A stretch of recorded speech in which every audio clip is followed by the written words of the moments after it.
šodien esam ciemos pie Latvijas televīzijas, un mums ir sarunāts īpašs gids, kurš ar saviem stāstiem izvadīs cauri mūsu Latvijas televīzijas ēkai. Dodamies!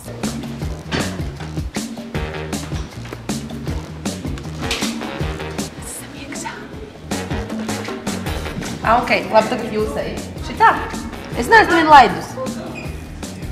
Man te... Tā arī darīšu.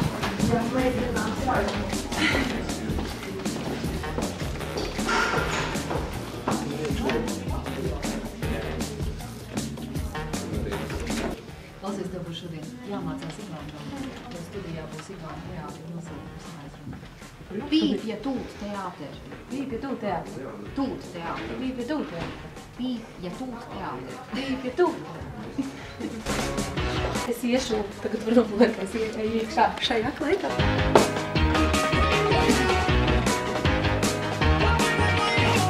Pastāsti par to vispār, kā sākās tavs ceļš uz televīziju. Pēc 1988. gada 29. oktobrī. Man ceļš uz televīziju sākās netīši, un es teiktu, ka tas sākās caur to, ka es nonācu kultūras mediju laukā un sāku strādāt Latvijas koncertos, no sākuma kā praktikants skolas laikā, sāku strādāt pie lielās mūzikas balvas. Man bija uzdevumi piemēram sazvanīt Ditu Lūriņu, ka viņai jānāk mērīt kleitu un jāiznēsā ilgi 200 kilo lielo mūzikas balvu pirmajā gadā. Un likās, ka tas ir kolosāli būt daļai no kaut kā tik liela un redzēt visu to scenāriju pirmo reizi par sekundēm. Tur ir izreikināts 15 sekundes, tas teiks kaut ko to, tas teiks kaut ko to. Protams, es strādāju arī Baltijas mūzikas portālā, kas bija Baltijas tāds projekts, kur bija pirmo reizi, kad tu esi video, kad tu intervē mūziķus. Tad bija Latvijas Radio 5, kas bija multimediāla platforma, kurā gan strādāja pie video, gan strādāja pie balvas. Tas aizveda kaut kā līdz tam, kad nokļuva On Air, kurā es sāku strādāt pie starp mums runājot. Kam sekoja? Pozitīvas tiešaitas un pēc tam arī tagad Latvijas televīzija. Tu Latvijas televīzijā tu pavisam salīdzinoši nesen esi sāku strādāt, kādas ir tavas sajūtas Latvijas televīzija, tieši kādas varbūt ir atšķirības no tās tavas iepriekšējās darba vietas, kādas ir sajūtas šeit? Tāda pārslēta sajūta bija tā pirmā, kad tu nekad neiedomājies, ka tu varētu stāvēt Latvijas televīzijas studijā un pastāstīt. Tā kā tur laiku solīt, tas likās paši. Tā ir tāda liela atbildības sajūta un tāda liela tāda sajūta, ka tev ir gods būt daļai no Latvijas televīzijas komandas.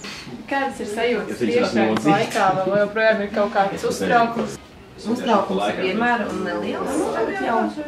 Un es runāju ar pieredzējušiem ziņu lasītājiem, vadītājiem. Viņi teica, ka uztraukumam ir jābūt. Nu, tas ir labi. Sākumā vajag daudz ar piņķrējos vārdiem, tagad jau vairs tā nav, jo es neuztraucos tik ļoti. Sapratu, ka nekas ar mani slikti nenotiks. Tā nav kosmosa zinātne. Tur vienkārši jānolasa. Uz televīziju tu vienmēr brauc, dienās ar tādu prieku, vai dažreiz ir tāds jau bestīgs mazliet? Vēl ir prieks. Vēl. Nē, ēta dienas, priecīgas dienas, pateic, ka forši tev uzkrāsot visu vakaru un esi skaisti staigāt. Forši. Uz zāli aiziet uz Rīmī, pastaipīt grozījumus ar klausēt. Manā gadījumā man viss ir interesants. Man nav nekas, kas man nepatīk, tos garlaicīgs vai liekas. Man ļoti patīk redzēt, kā cilvēks strādā, kā viss top. Es laikam esmu viens no superlaimīgajiem cilvēkiem, kas ir darīt to, kas man patīk. Reizēm man nepatīk kleita, ko ielas jāatnes. Cilvēkiem patīk komentēt, kā tu tur runāji, vai kā tu izskatījies, un tad kādreiz viņam uzprasa, tu redzēji, ka tas sižets bija par to un to, un viņš nekad neko nav redzējis no satura, viņš skatās, ka viņš apģērbusies. Es zinu, ka daudzi tie, kas strādā televīzijā, pēc tam neskatās pa televizoru tos savus raidījumus vadītos. Tu skaties vai neskaties pēc tam?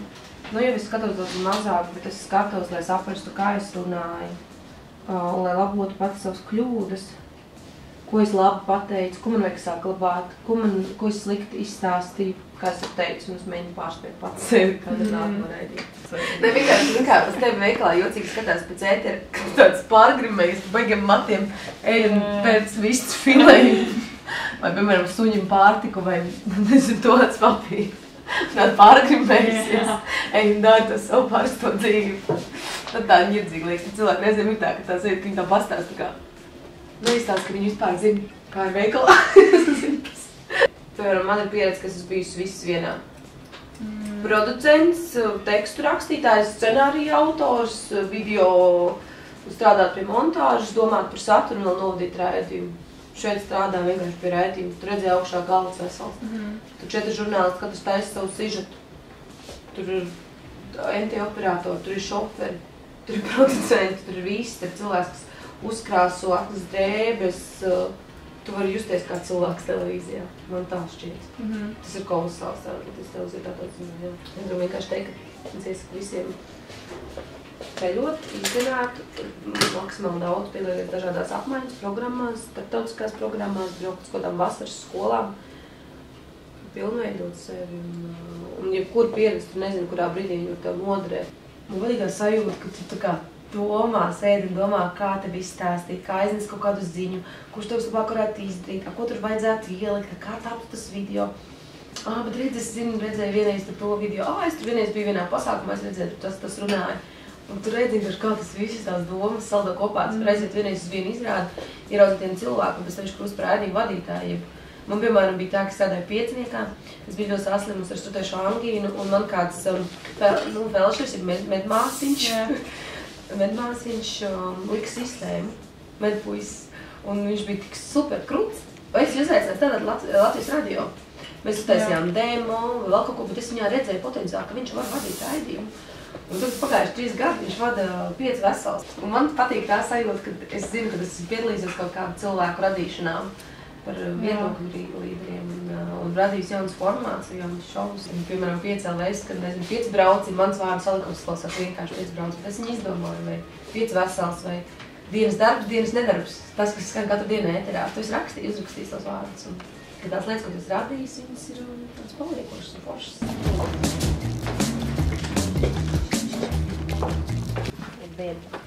Esiet sveicināti Piektdienas kultūras ziņās. Esiet sveicināti Piektdienas kultūras ziņās. Savienojot šķietami nesavienojumus parādības Kabarē un Sibīriju, dramaturgs un režisors Lauris Gunders iesudējis neparastu stāstu par 2 igauņu kabarē aktieriem, kurus 1941. gada vasarā izsūtīja uz Sibīriju. Tik tūkstošiem cilvēku no visas Austruma Eiropas